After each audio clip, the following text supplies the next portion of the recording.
This soft move that we did yesterday in the gentle practice, because I think it's nice for the shoulders. You want to make sure that when you're doing this, you're not putting a lot of effort into it. So you're just going to coordinate your breath any way that makes sense, but it's something like inhale, bring your arms like you're picking up the bottom of your sweatshirt or sweater, cross over like you're going to pull your sweater up over your head, and then exhale, kind of back into start. And as you're doing this imaginary pulling of your sweater over your head move, you're really keeping your elbows and your shoulders soft. So you're not ripping the sweater over your head. You're just mimicking a real soft variation of that movement. Each time, you'll start with a different arm on top.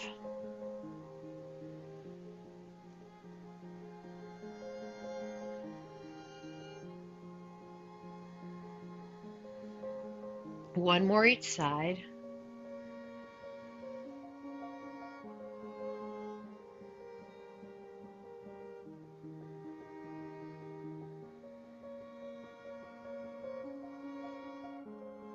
So there's some traditions, come back to Shavasana.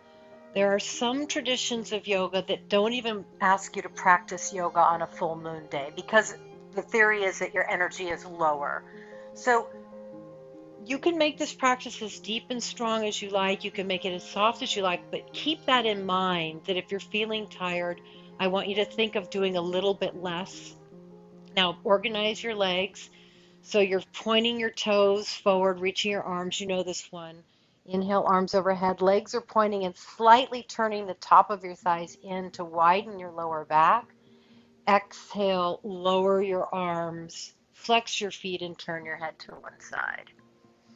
Inhale, reaching and opening, pointing your toes, turning your thighs in. If you want to make this a little stronger, both for the flexibility aspect and the strengthening aspect, when your arms are overhead, you're going to stay and pull your back ribs in. Exhale, lower your arms, flex your feet. So you can flow on the breath between the two poses and not really hang out, or to make it stronger, you hang out with your arms overhead and you do an extra little moment of pulling your abs in, pressing your spine back before you take exhale flow. Head turn, great, Noreen. So I'm leaving it to you to decide. I'm going to keep reminding you, here's a way to make it deeper, here's a way to make it softer, and you keep choosing, and your body might start to change throughout the practice, and there might be times where you want to honor the softer side and times you want to honor the more vigorous, for lack of a better word. Do about one or two more each side, depending on if I caught you in the middle of completing a side one or a side two.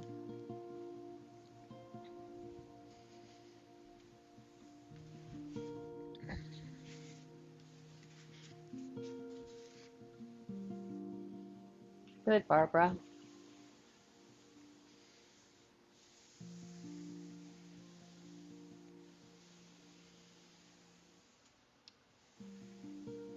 Nice, Sydney. Great, David. I love that you're doing the wider arms. That's really nice on the shoulder. So when you finish side two, you'll simply draw your right knee into your chest.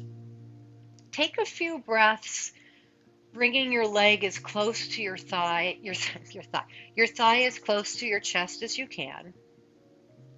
I'm lightly flexing my left foot just so that I'm keeping some stability over there. And then notice how your shoulders want to lift up. Let them drop back. Even let your elbows feel heavy. Each time you ask those bones to let go, you might notice that you're softening a little more. And then slowly roll your right ankle, spreading your toes.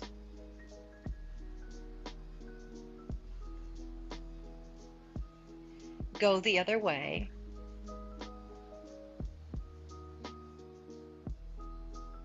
And come back to the stretch. Softer practice is staying here. Little more work. Keep holding your leg, but lift up. Still soft shoulders, soft elbows. Little more work palms up, reach forward. Little more work, left leg floats up.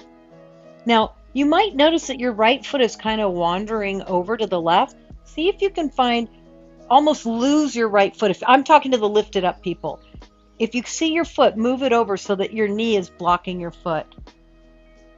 Good. Come back down into the stretch. Hold on to your right leg. Make your left leg 2 inches longer.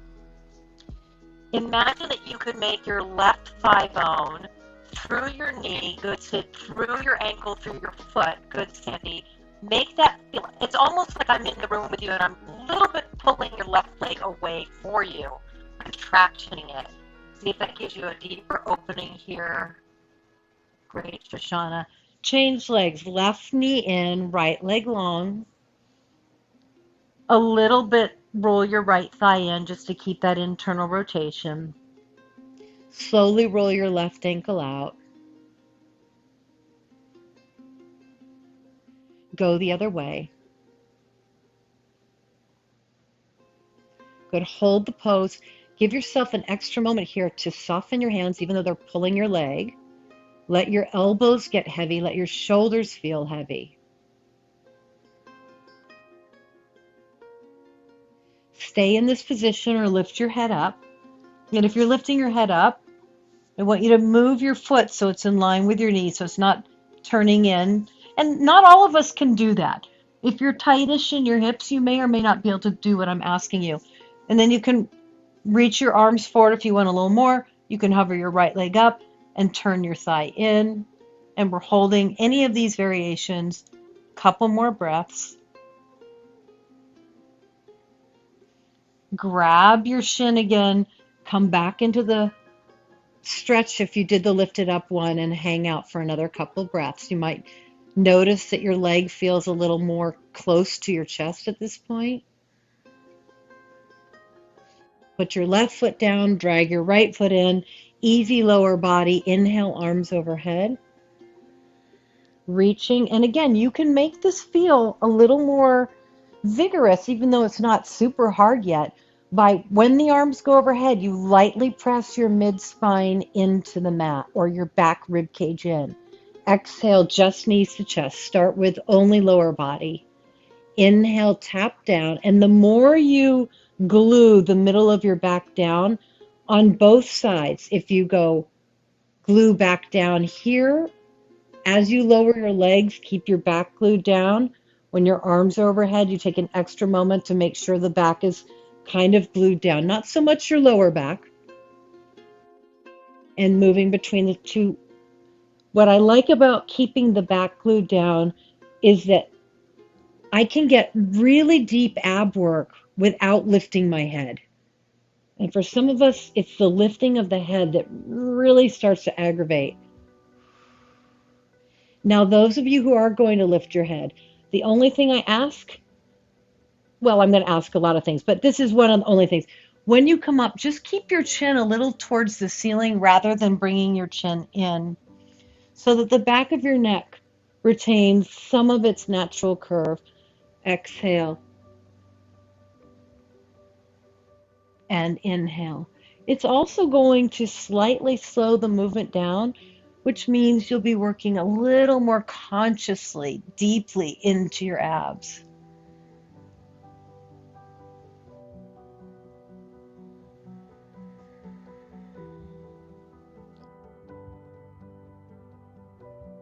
Good. 4. Take your time. 3.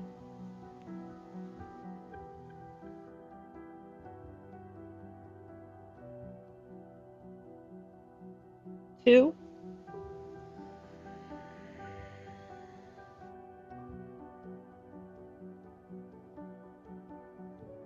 1.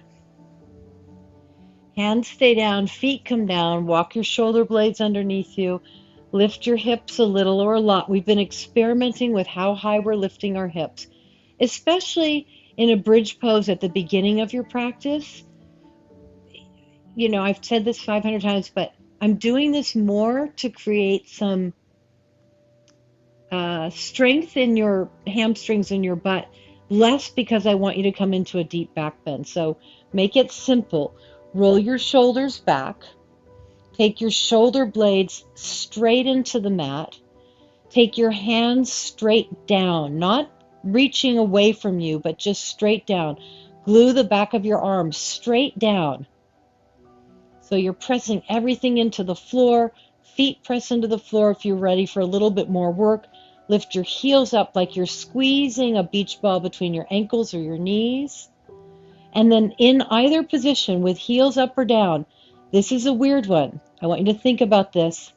Take your inner thigh to your inner knee, to your big toe, and then to your pinky toe. I'm going to say it again. Reach your inner thigh to your inner knee, to your big toe, to your pinky toe. Shoulders stay back, chin stays slightly up. One more time. Think inner thigh, inner knee, big toe, pinky toe. Breath in. Exhale, lower everything down. Hug your right knee into your chest. Extend your right leg to the sky. Flex your right foot, spread your toes, and point. Do this about 4 to 8 times. Slowly flexing and pointing, mobilizing the ankle joint. Good, Molly.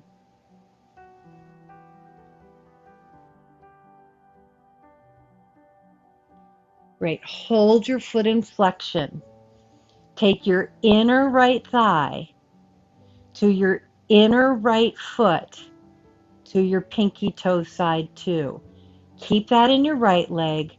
Imagine that your left hip was pushing down into the mat so much that it goes lower into the earth. Like your left butt cheek is going lower than your right. Don't let your right lift up. Just see if you can find that rooting. Really good. All right. You're staying here for more of a hamstring opener. If you're wanting more ab work, lift up, reach your palms forward, bend your right knee, keep your foot flexed. Exhale, legs straight. Inhale, point in. Exhale, flex out. Inhale, point in. Exhale, flex out. Point in. Flex out and hold for 8. Keep your left hip pulling back into the floor. Straight down. Straight down. 3. We all meet back in the hamstring stretch. Flex your foot. Lower your right foot down. Hands by your hips. Shoulder blades underneath your body. Lift your hips up. Roll your collarbones back. Move your chin away from your chest. So to reiterate, the back of your head is pressing down lightly. The back of your shoulders, the back of your arms, your palms, they're all pressing straight into the mat, straight down to the earth. Good. If you want more work, lift your heels up. In either position, inner thigh, inner knee, big toe, little toe. Notice how your shoulders want to keep coming forward. Keep the shoulders back. Your lower body's moving away from your upper body. Inner thighs reach to inner knee, to big toe, to pinky toe. Breath in. Breath out. Lower everything down. Draw your left knee up. Left leg, flex and point, opening your ankle and your hamstring.